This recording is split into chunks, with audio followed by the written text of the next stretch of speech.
Hello everyone, welcome to day 5th of Everyday Lead Code Challenge, and today's question is simplify path. If you have used the Linux operating system, then there are two ways you can define paths. One is the absolute path and one is the simplified path or the canonical path. The question says you are given one absolute path and you need to simplify it into canonical paths. There are a few rules. How can you optimize on those paths, which are listed here? I'll be iterating through them during my example walkthrough. And let's get started with the algorithm that I have created. So this question looks a little overwhelming, difficult to understand in the at the front side of it. However, it is a simple question. If you know a little bit about stacks and basic programming, you'll be able to do it. To clarify the question, it's very important. So in order to understand the question carefully, let's write down what all rules are specified in the question with respect to the conversion from the absolute path to the canonical path. Whenever you witness double dots together, that means from the current folder you need to move to the parent folder. So if you witness these double dots, that means you need to move to the parent folder from the current folder, whatever your current folder is. If you witness a single dot, that means you stay in the current folder itself. No operation is to be done. This is equivalent to this path itself. And if you see an empty space, that means you simply ignore it and know where to go. So this is as good as this part.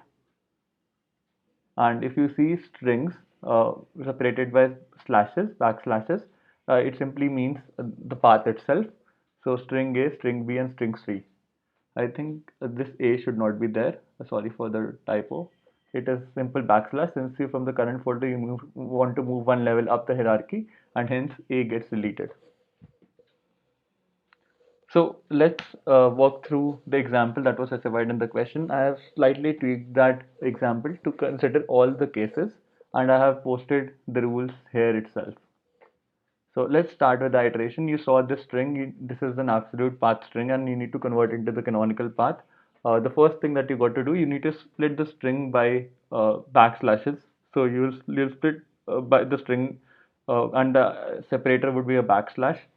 What you get out of it, A dot, the second object, the second item is dot, then B, then two dots.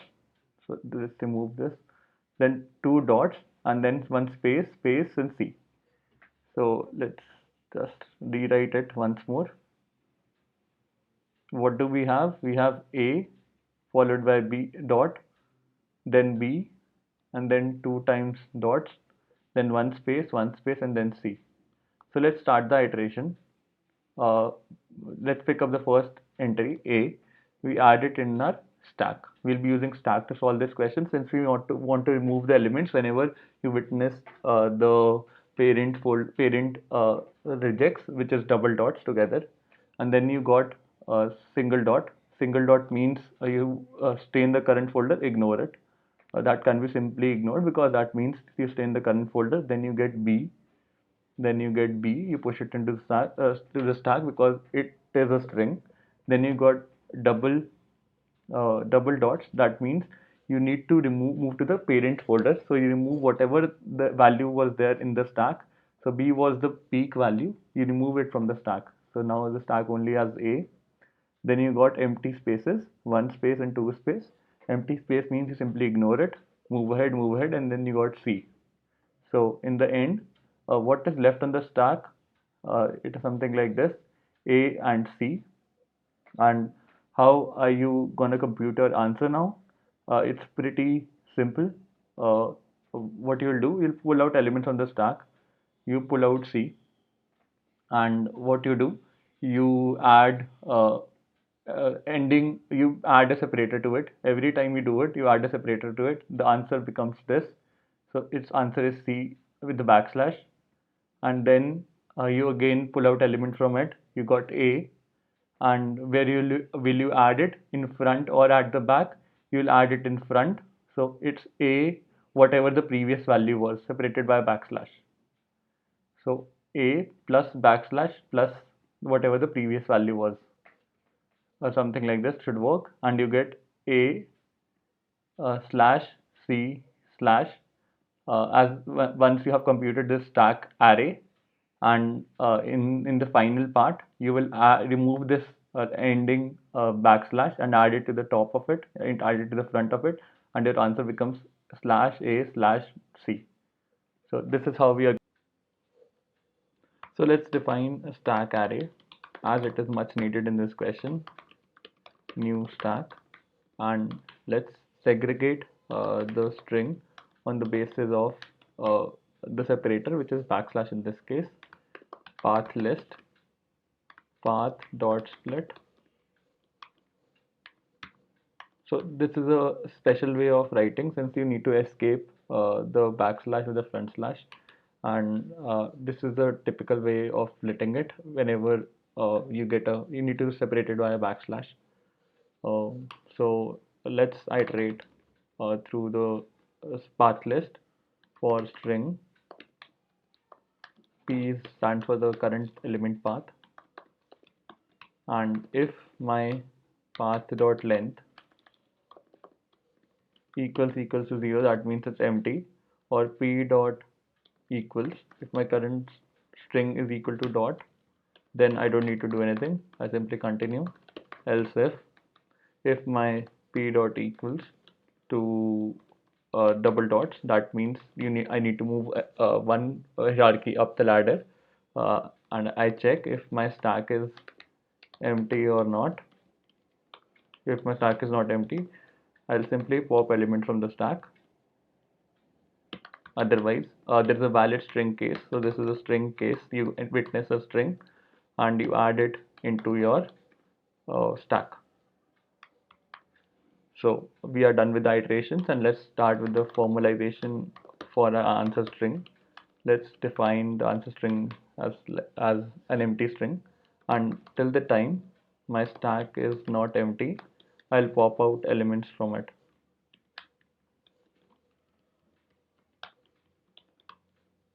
So ans equals to ans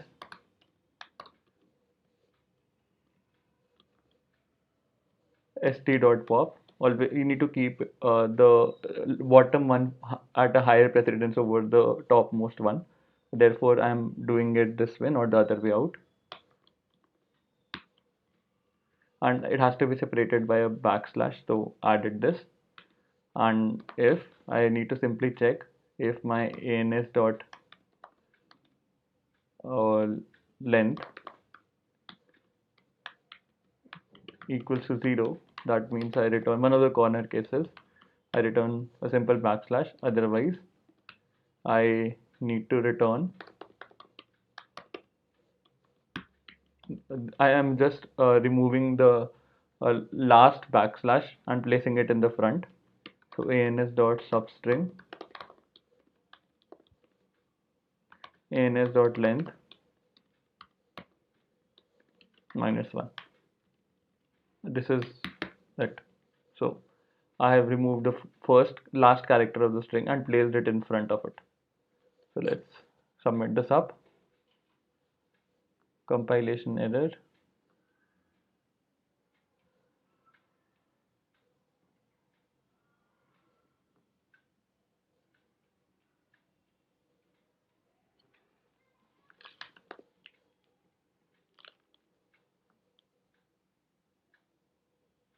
Looks good.